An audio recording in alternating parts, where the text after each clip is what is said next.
Hello, welcome back to Srivatsam Eduhub. So നമ്മളിന്ന് പഠിക്കാൻ പോകുന്നത് ഹിസ്റ്ററിയിലെ 7th ചാപ്റ്ററാണ്. നിങ്ങൾക്ക് എക്സാമിനുണ്ട് ഇപ്രാവശ്യം ക്രിസ്മസിന്. So extension of democracy through institutions, അല്ലെങ്കിൽ നമുക്കിതിനെ പറയാം ജനാധിപത്യത്തിൻ്റെ വ്യാപനം സ്ഥാപനങ്ങളിലൂടെ. അതായത് നമുക്കിവിടെ ഒരുപാട് ഇൻസ്റ്റിറ്റ്യൂഷൻസ് ഉണ്ട്. ഫോർ എക്സാമ്പിൾ ഇലക്ഷൻ കമ്മീഷൻസ് ഉണ്ട്, നാഷണൽ കമ്മീഷൻ ഫോർ മൈനോറിറ്റീസ് ഉണ്ട്. ഇങ്ങനെ പല ഇൻസ്റ്റിറ്റ്യൂഷൻസും പ്രവർത്തിക്കുന്നുണ്ട്. സോ ഈ ഇൻസ്റ്റിറ്റ്യൂഷനുകൾ വഴിയെല്ലാം എന്തെത്തിച്ചു കൊടുക്കുക, ജനാധിപത്യം ജനങ്ങളിലേക്ക് എത്തിച്ചു കൊടുക്കുക എന്നുള്ളതാണ് ഈ ഒരു പാഠത്തിൻ്റെ മെയിനായിട്ട് നമ്മൾ പഠിക്കുന്ന കാര്യം. സോ അതിൻ്റെ തൊട്ട് ലെഫ്റ്റ് സൈഡിൽ തന്നെ നിങ്ങൾക്ക് ഇന്ത്യയുടെ കോൺസ്റ്റിറ്റ്യൂഷൻ, ഭരണഘടനയെ പറ്റി പറയുന്നുണ്ട്. ഭരണഘടന കൊടുത്തിട്ടുണ്ടല്ലേ, അപ്പം നിങ്ങൾക്ക് ജസ്റ്റ് നോക്കി നോക്കാം എന്തൊക്കെയാണ് അതിനകത്ത് പറയുന്ന കാര്യങ്ങൾ. സോ സ്ട്രൈറ്റ് അവേ നമുക്ക് ചാപ്റ്റർ തുടങ്ങാം. Democracy is not only a system of governance but also a system for fulfilling various needs and aspirations of the citizens and thereby ensuring a dignified life. Democracy എന്ന് പറയുന്നത് ഒരു ഭരണരീതി മാത്രമല്ല, പക്ഷേ എന്തും കൂടെയാണ് ജനങ്ങളുടെ ആവശ്യങ്ങൾ, നീഡ്സ്, അവരുടെ ആസ്പിറേഷൻസ്, അവരുടെ ആഗ്രഹങ്ങൾ, ഹോപ്പ് എന്ന് പറയുന്ന പ്രതീക്ഷ തുടങ്ങിയ കാര്യങ്ങളെല്ലാം നമ്മൾ എന്ത് ചെയ്യണം, നമ്മൾ ഫുൾഫിൽ ചെയ്ത് കൊടുക്കണം. അതായത് നമുക്കവർ നിറവേറി കൊടുക്കണം. ഏതുവഴി? ഡെമോക്രസി എന്ന് പറയുന്ന വാക്കിലൂടെ നമ്മൾ ആൾക്കാരുടെ എല്ലാ കാര്യങ്ങളും, അവരുടെ ആഗ്രഹങ്ങൾ, അവരുടെ ആസ്പിറേഷൻസ് ഒക്കെ നിറവേറി കൊടുക്കണം. അതുപോലെ തന്നെ നമ്മൾ എന്തും ഉറപ്പുവരുത്തണം, ജനങ്ങൾക്കൊരു ഡിഗ്നിഫൈഡ് ലൈഫ്, ആൾക്കാർക്കൊരു റെസ്പെക്റ്റ് തുടങ്ങിയ കാര്യങ്ങളെല്ലാം കിട്ടുന്ന ഒരു ജീവിതം കൂടെ ഉണ്ടെങ്കിൽ നമുക്ക് ഒരു സുഖമായിട്ട് ജീവിക്കാൻ പറ്റും ഒരു രാജ്യത്ത്. സോ നമ്മൾ ഈ പറഞ്ഞ കാര്യങ്ങളെല്ലാം ആൾക്കാർക്ക് നിറവേറി കൊടുക്കണമെങ്കിൽ അതിനുവേണ്ടി പല ഇൻസ്റ്റിറ്റ്യൂഷനുകളും ഉണ്ട്. അപ്പോൾ അതിനെ പറ്റിയിട്ടാണ് നമ്മൾ ഈ പാഠത്തിൽ പഠിക്കാൻ പോകുന്നത്. So in India many constitutional institutions have been working for the establishment of democracy and it's all pervasive growth. അപ്പം ഇന്ത്യയിൽ പല കോൺസ്റ്റിറ്റ്യൂഷണൽ ഇൻസ്റ്റിറ്റ്യൂഷൻസ് ഉണ്ട്, ഭരണഘടനയുടെ കീഴിലുള്ള പല ഇൻസ്റ്റിറ്റ്യൂഷൻസ് ഉണ്ട്. ഇതെല്ലാം എന്തിനു വേണ്ടി വർക്ക് ചെയ്യുന്നതാണ്? ജനാധിപത്യം എല്ലാവർക്കും എത്തിച്ചു കൊടുക്കാൻ വേണ്ടിയിട്ടാണ്. അതുപോലെ അതിൻ്റെ വളർച്ച എന്നാണ് പറയുന്നത് പെർവേസീവ് എന്ന് വെച്ച് കഴിഞ്ഞാൽ വ്യാപകമായിട്ട് എല്ലാ ഏരിയയിലും നമ്മൾ എത്തിച്ചു കൊടുക്കുക, ഡെമോക്രസി എത്തിച്ചു കൊടുക്കുക. അപ്പോൾ അതിനുവേണ്ടി പല ഇൻസ്റ്റിറ്റ്യൂഷൻസും ഉണ്ട്. സോ നിങ്ങൾക്ക് അതാണ് അടുത്ത പേജിൽ പറഞ്ഞിരിക്കുന്നത്. ഇവിടെ പല ന്യൂസുകളും ഇവിടെ കൊടുത്തിട്ടുണ്ട്. അപ്പോൾ in the news given above, the different mechanisms that have been set up for the institutionalization of democracy are mentioned. അപ്പോൾ ഇവിടെ പറഞ്ഞിട്ടുള്ള പല ഇൻസ്റ്റിറ്റ്യൂഷൻസ് ഉണ്ട്. For example national commission of backward classes, അതായത് പിന്നോക്കം കിടക്കുന്ന ആൾക്കാർക്ക് വേണ്ടിയിട്ടുള്ള ഒരു നാഷണൽ കമ്മീഷൻ.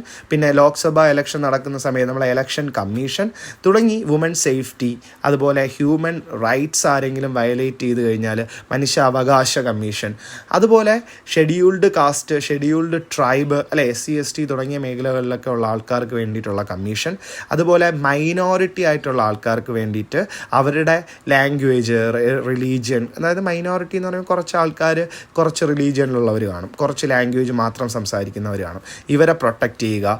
അപ്പോൾ തുടങ്ങിയ ഈ മേഖലകളിലുള്ള എല്ലാ വിവിധ ആൾക്കാർക്കും നമ്മൾ എന്ത് കൊടുക്കുക? അവരെ ഡെമോക്രസി, അല്ലെങ്കിൽ അവർക്ക് നീതി കൊടുക്കുക, അല്ലെങ്കിൽ അവർക്ക് ആവശ്യമായിട്ടുള്ള കാര്യങ്ങളെല്ലാം പ്രൊട്ടക്റ്റ് ചെയ്യുക. അപ്പോൾ തുടങ്ങിയ ഒരു രാജ്യത്തുള്ള എല്ലാ വിവിധ ആൾക്കാരെയും നമ്മൾ പ്രൊട്ടക്റ്റ് ചെയ്താൽ മാത്രമേ നമുക്ക് ഒരു രാജ്യത്ത് ഡെമോക്രസി എന്ന് പറയുന്ന ആ ഒരു വാക്കിനൊരു നീതി പുലർത്താൻ പറ്റത്തുള്ളൂ. സോ ഇതിൽ പറയുന്നത് നമുക്ക് 2 ബോഡീസാണ് മെയിനായിട്ടുള്ളത്. ഒന്ന് കോൺസ്റ്റിറ്റ്യൂഷണൽ ബോഡീസ്, പിന്നെ ഒന്ന് എക്സ്ട്രാ കോൺസ്റ്റിറ്റ്യൂഷണൽ ബോഡീസ്. ഇപ്പോൾ കോൺസ്റ്റിറ്റ്യൂഷണൽ ബോഡി എന്ന് വെച്ചാൽ എന്താണ്? These bodies are autonomous bodies formed when the constitution came into force. അതായത് ഒരു ഭരണഘടന വന്ന സമയത്തെ ഉണ്ടായ കോൺസ്റ്റിറ്റ്യൂഷണൽ ബോഡീസിന് അവർക്ക് സ്വന്തമായിട്ട് തീരുമാനങ്ങൾ എടുക്കാൻ പറ്റും.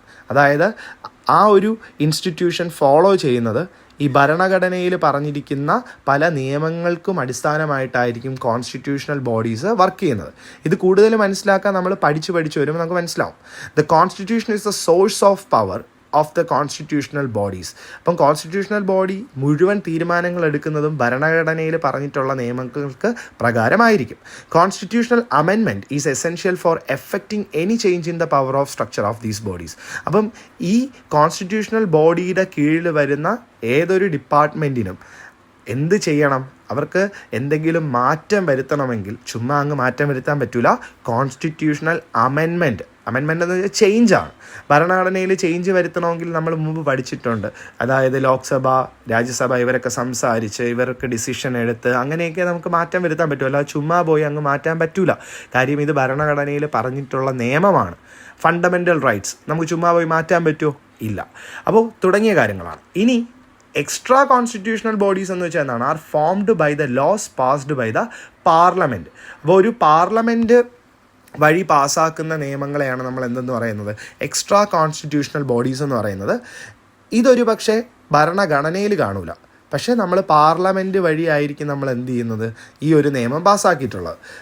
അവർക്കും നമുക്ക് എന്ത് പ്രയോറിറ്റി കൊടുക്കുന്നത്? They can be given constitutional status as and when required. അപ്പോൾ ഈ പാർലമെൻറ്റ് വഴി നടത്തിയ നിയമങ്ങൾ അത് എക്സ്ട്രാ കോൺസ്റ്റിറ്റ്യൂഷണൽ ബോഡീസ് വഴിയാണ് നമ്മൾ നടപ്പിലാക്കുന്നത്.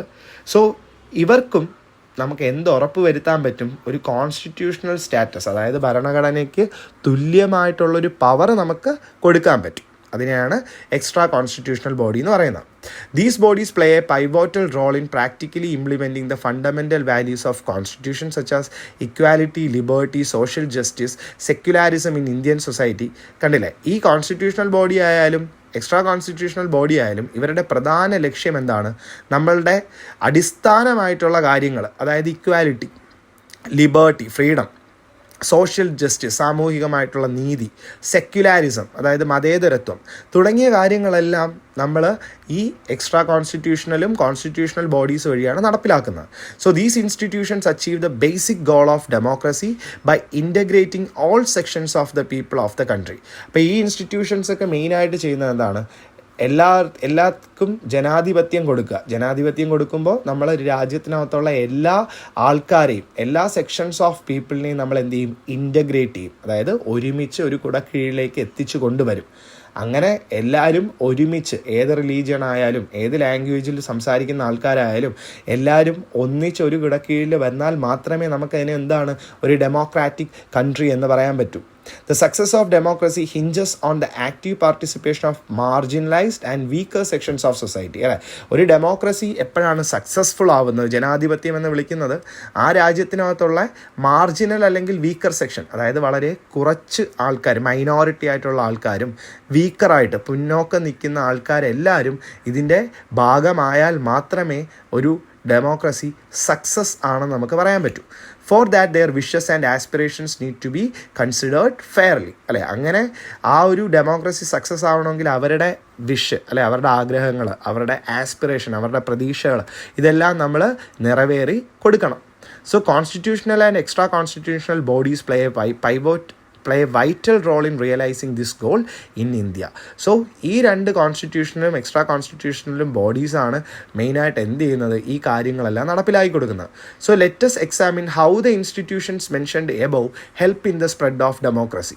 അപ്പോൾ നമുക്ക് ആദ്യം നമ്മൾ നോക്കേണ്ട കാര്യം എങ്ങനെയാണ് ഈ ഓരോ ഇൻസ്റ്റിറ്റ്യൂഷൻസും ആൾക്കാർക്ക് കാര്യങ്ങൾ, ഡെമോക്രസി സ്പ്രെഡ് ചെയ്ത് കൊടുക്കുന്നത്. സോ അതിന് മുന്നേ നമ്മളെ ലാസ്റ്റ് പേജിൽ എന്താണ് ഒരു ക്വസ്റ്റ്യൻ ഉണ്ടല്ലേ? പല ടൈപ്പ് ഓഫ് ഇൻസ്റ്റിറ്റ്യൂഷൻസ് ഇവിടെ ഉണ്ട്. ഈ ന്യൂസ് പേപ്പർ കട്ടിങ്ങിൽ നിന്നും ഓരോ ഇൻസ്റ്റിറ്റ്യൂഷൻസ് എഴുതാൻ വേണ്ടിയിട്ടാണ്. സോ അതിൻ്റെ ആൻസർ ഞാൻ നിങ്ങൾക്ക് പ്രൊവൈഡ് ചെയ്യുന്നുണ്ട്. അതിനകത്ത് ഓരോന്നും പറയുന്നുമുണ്ട്. ആദ്യത്തെ national commission of backward classes, രണ്ടാമത്തത് ഇലക്ഷൻ കമ്മീഷൻ, മൂന്നാമത്തത് നാഷണൽ കമ്മീഷൻ ഫോർ വുമൺ, അതുപോലെ നാലാമത്തത് നാഷണൽ ഹ്യൂമൻ റൈറ്റ്സ് കമ്മീഷൻ, പിന്നെ national commission for scheduled caste and scheduled tribe, അതുപോലെ ലാസ്റ്റത്തത് നാഷണൽ കമ്മീഷൻ ഓഫ് മൈനോറിറ്റീസ്. അപ്പോൾ അത്രയും കാര്യങ്ങളാണ് നിങ്ങൾക്ക് അവിടെ എഴുതാനുള്ളത്. ഇനി തൊട്ട് താഴെ മറ്റൊരു നെക്സ്റ്റ് പേജിൽ തൊട്ട് താഴെ കണ്ടില്ലേ? The images about ഡെപിക്റ്റ് various stages of electoral process. Examine each picture and identify the specific step in the election process that it represents. അപ്പോൾ ഇവിടെ നിങ്ങൾക്ക് നോക്കിക്കഴിഞ്ഞ് കഴിഞ്ഞാൽ 3 സ്റ്റെപ്പുണ്ട്. ആദ്യം എന്താണ്? ക്യൂയിങ് അപ്പ് ഫോർ വോട്ട്, അല്ലേ? അതായത് വോട്ടിന് മുമ്പേ നമ്മളെല്ലാവരും ക്യൂ ആയിട്ട് നിൽക്കുന്നുണ്ട്. ഇനി അതുപോലെ തന്നെ തൊട്ടടുത്ത് നോക്കിക്കഴിഞ്ഞാൽ എന്താണ്? ഇലക്ട്രോണിക് വോട്ടിംഗ് മെഷീൻ ഉപയോഗിച്ചിട്ടാണ് എന്ത് ചെയ്യുന്നത്? നമ്മൾ വോട്ട് ചെയ്യുന്നത്.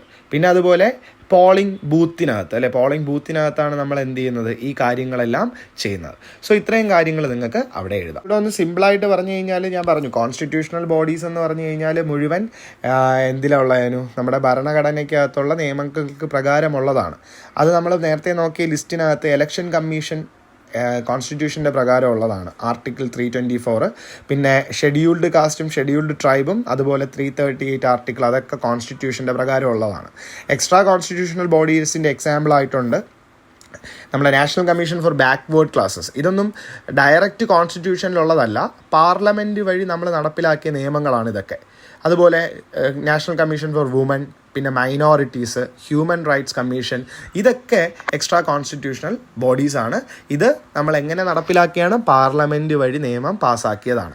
സോ ഇപ്പം നിങ്ങൾക്ക് ഇതിനെ പറ്റിയിട്ടൊരു ഐഡിയ കിട്ടിയെന്നാണ് എൻ്റെ വിശ്വാസം. ഇല്ലെങ്കിലും പറഞ്ഞാൽ മതി, ഞാൻ കമൻസിൽ പറഞ്ഞുതരാം.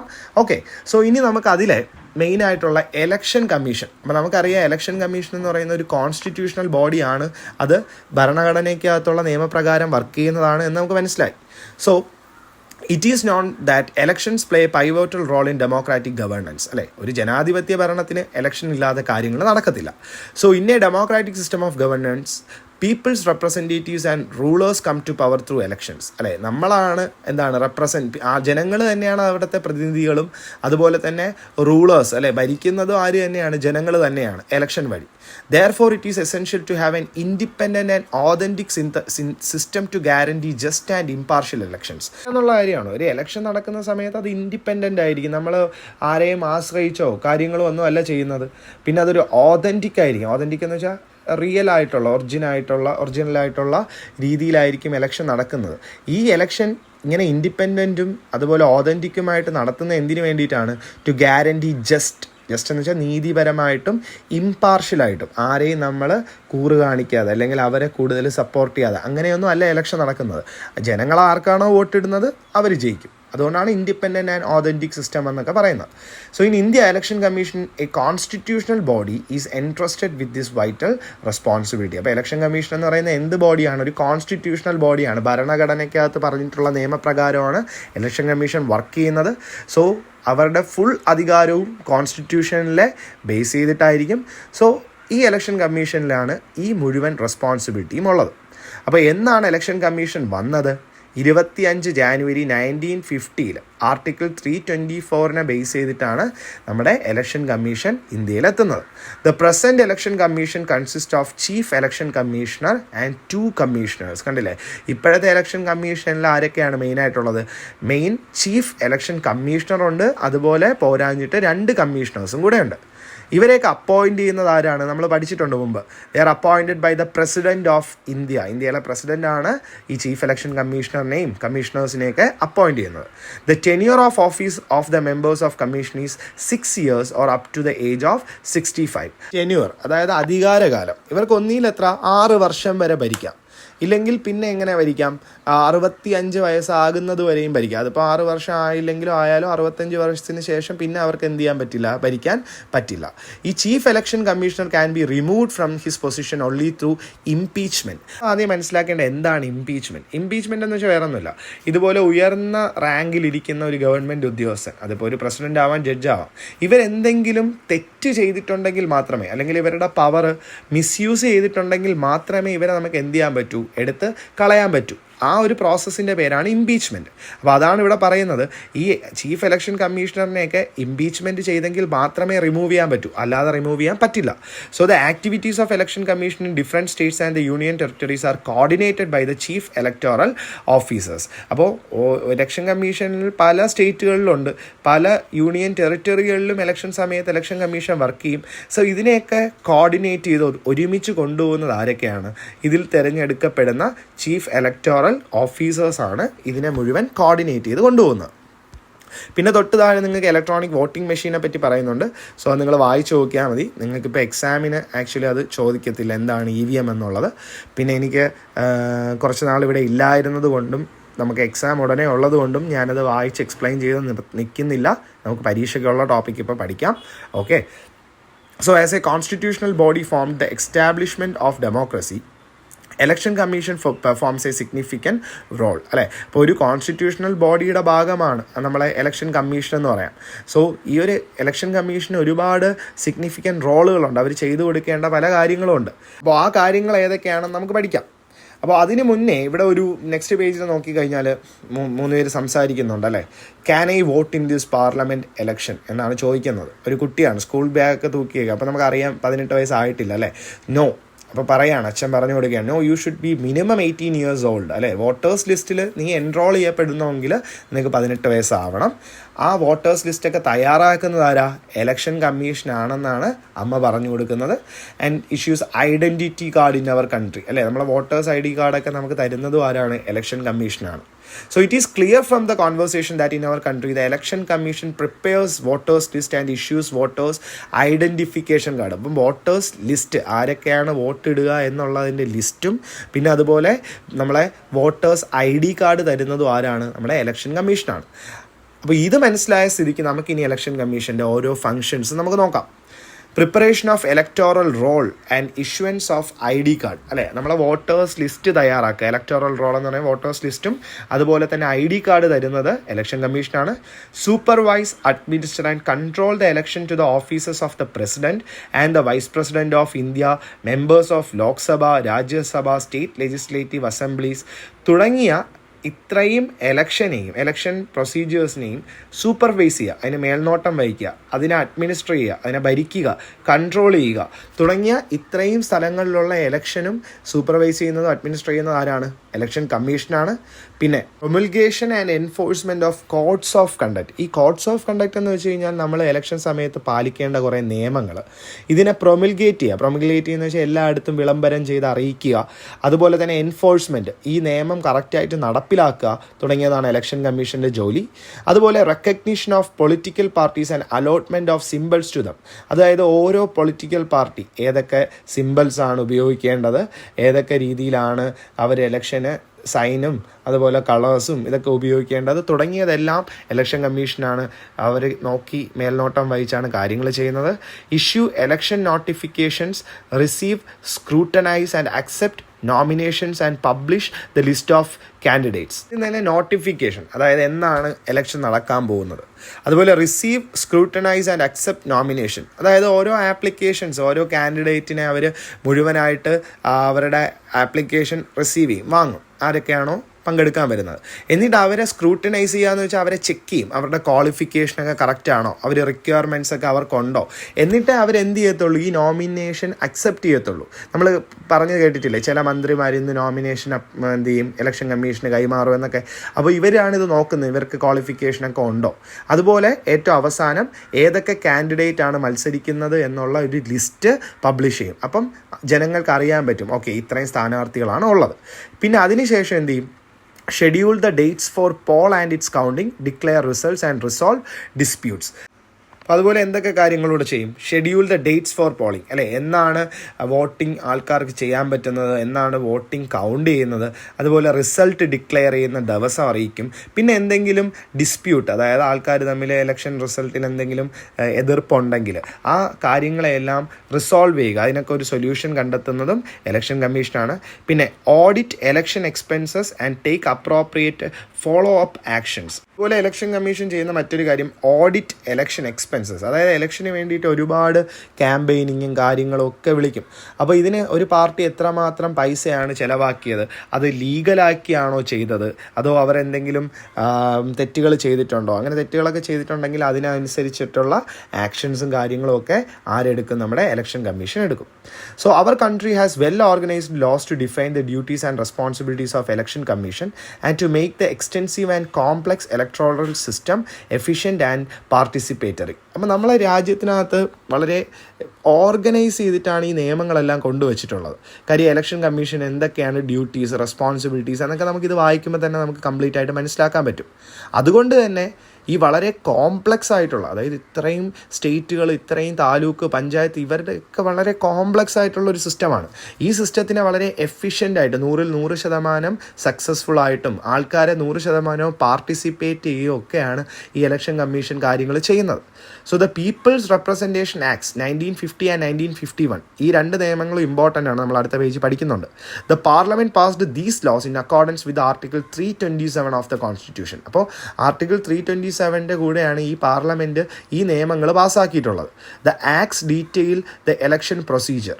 അപ്പോൾ ഈ നിയമങ്ങളിലൂടെ എങ്ങനെയാണ് ഇലക്ഷനിൽ നമ്മൾ പങ്കെടുക്കേണ്ടത് തുടങ്ങിയ കാര്യങ്ങളൊക്കെയാണ് പറഞ്ഞു തരുന്നത്. നമുക്ക് അടുത്ത് പഠിക്കുമ്പോൾ മനസ്സിലാവും. They also detail every step from the submission of nomination papers to the declaration of election results. അപ്പോൾ ഇതിലൂടെ നമുക്ക് അറിയാൻ പറ്റും എന്നാണ് നമ്മൾ നോമിനേഷൻ പേപ്പർ സബ്മിറ്റ് ചെയ്യേണ്ടത്, അതായത് കാൻഡിഡേറ്റുകൾ എന്നാണ് നോമിനേഷൻ പേപ്പർ സബ്മിറ്റ് ചെയ്യേണ്ടത്, അതുപോലെ തന്നെ എന്നായിരിക്കും ഇലക്ഷൻ റിസൾട്ട് ഡിക്ലെയർ ചെയ്യുന്നത് തുടങ്ങിയ കാര്യങ്ങളെല്ലാം നമുക്ക് ഇതുവഴി മനസ്സിലാക്കാൻ പറ്റും. സോ ആദ്യം തന്നെ നമുക്ക് എന്താ പഠിക്കാം, റെപ്രസെൻറ്റേഷൻ ഓഫ് പീപ്പിൾ ആക്ട് 1950 നോക്കാം. അപ്പോൾ it is an act codifying the provision for fixing constituencies for election to parliament and state legislatures, delimiting their boundaries and preparing electoral Rolls.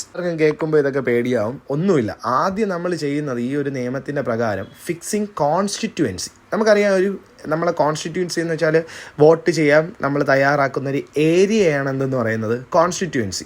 അപ്പം ഓരോ കോൺസ്റ്റിറ്റ്യുവൻസിക്കകത്തും ഓരോ ആൾക്കാരായിരിക്കും എന്ത് ചെയ്യുന്നത്, ഇലക്ഷന് നിൽക്കുന്നത്. ആ ഏരിയക്കകത്തുള്ള ആൾക്കാർ മാത്രമായിരിക്കും അവർക്ക് വോട്ട് ചെയ്ത് കൊടുക്കുന്നത്. അതാണ് ആദ്യത്തെ point, fixing constituencies for election to parliament and state election ആയാലും അതുപോലെ പാർലമെൻറ്റ് ഇലക്ഷൻ ആയാലും ആദ്യം കോൺസ്റ്റിറ്റ്യുവൻസീസ് ഫിക്സ് ചെയ്യും.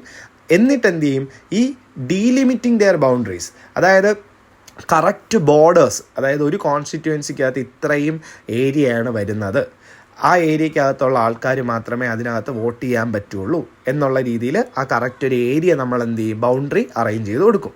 പിന്നെ പ്രിപ്പയറിംഗ് ഇലക്ടോറൽ റോള്, അതായത് വോട്ടേഴ്സ് ലിസ്റ്റ്, ഇന്ന ഏരിയക്കകത്ത് ഇത്രയും ആൾക്കാരാണ് വോട്ട് ചെയ്യേണ്ടത്. അപ്പോൾ ഇങ്ങനെയൊക്കെ ചെയ്യുന്ന സമയത്ത് നമുക്ക് ഇലക്ഷനൊക്കെ കുറച്ചുകൂടെ എളുപ്പത്തിൽ ഓർഗനൈസ് ചെയ്ത് കാര്യങ്ങളെല്ലാം കൊണ്ടുപോകാൻ പറ്റും. The act stipulates that all constituencies are single member constituencies.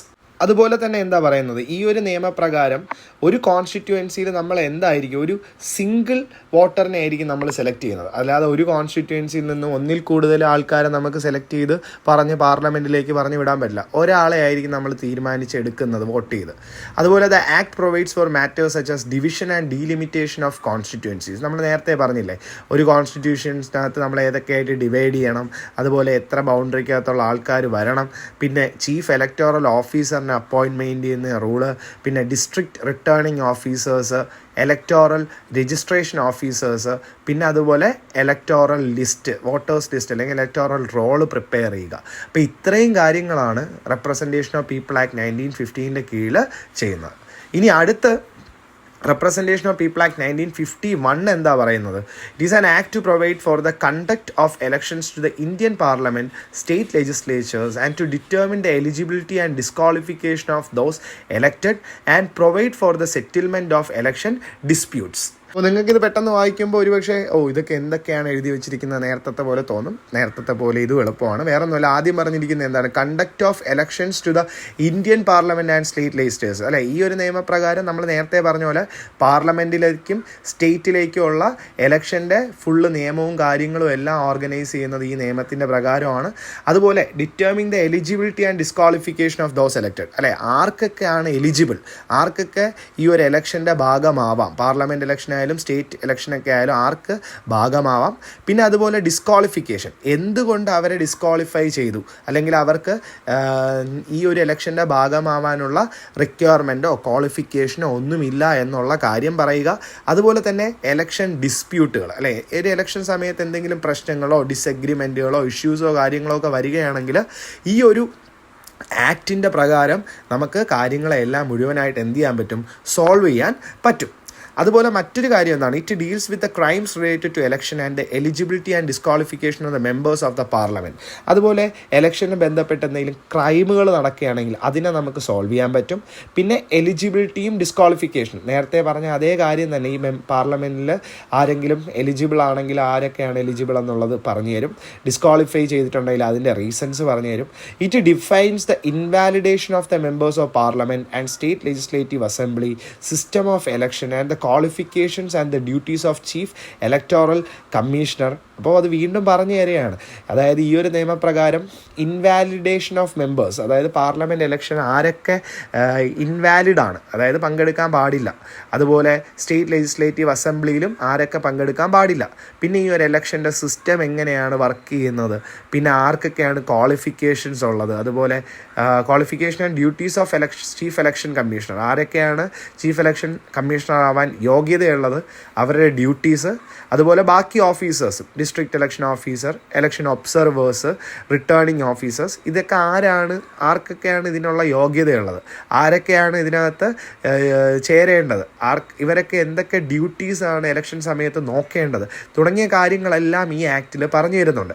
It also defines the registration of political parties, ഏതൊക്കെ പാർട്ടിയാണ് രജിസ്റ്റർ ചെയ്യാൻ പറ്റുന്നത്. ഇപ്പോൾ പൊളിറ്റിക്കൽ പാർട്ടി തന്നെ നമുക്കറിയാം, നാഷണൽ പാർട്ടി, സ്റ്റേറ്റ് പാർട്ടി എന്നൊക്കെ ഉണ്ട്. ഇതിനൊക്കെ ഓരോ നിയമങ്ങൾ പാലിച്ചാൽ മാത്രമേ ഇവർക്കൊരു പൊളിറ്റിക്കലും സ്റ്റേറ്റ് പാർട്ടിയൊക്കെ ആയിട്ട് മാറാൻ പറ്റുള്ളൂ.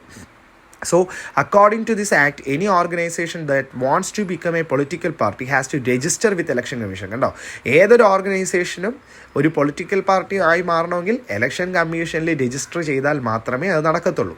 It also stipulates the criteria for national party and regional party status and rules to obtain election symbols. അതുപോലെ ഈ നിയമപ്രകാരം പറഞ്ഞു തരുന്നുണ്ട് ഏത് പൊളിറ്റിക്കൽ പാർട്ടിക്ക് നാഷണൽ പാർട്ടി ആകാൻ പറ്റും, ഏത് പാർട്ടിക്ക് റീജിയണൽ അല്ലെങ്കിൽ സ്റ്റേറ്റ് പാർട്ടി ആകാൻ പറ്റും എന്നുള്ള നിയമങ്ങൾ, കാര്യങ്ങൾ, അതുപോലെ തന്നെ അവർ ഏത് എലക്ഷൻ സിമ്പൽ ഉപയോഗിക്കണം, അതിനുള്ള റൂള് തുടങ്ങിയ കാര്യങ്ങളെല്ലാം നമ്മളെ ഈ റെപ്രസെൻറ്റേഷൻ ഓഫ് പീപ്പിൾ ആക്ട് 1951 കീഴിൽ നമുക്ക് പഠിക്കാൻ പറ്റും.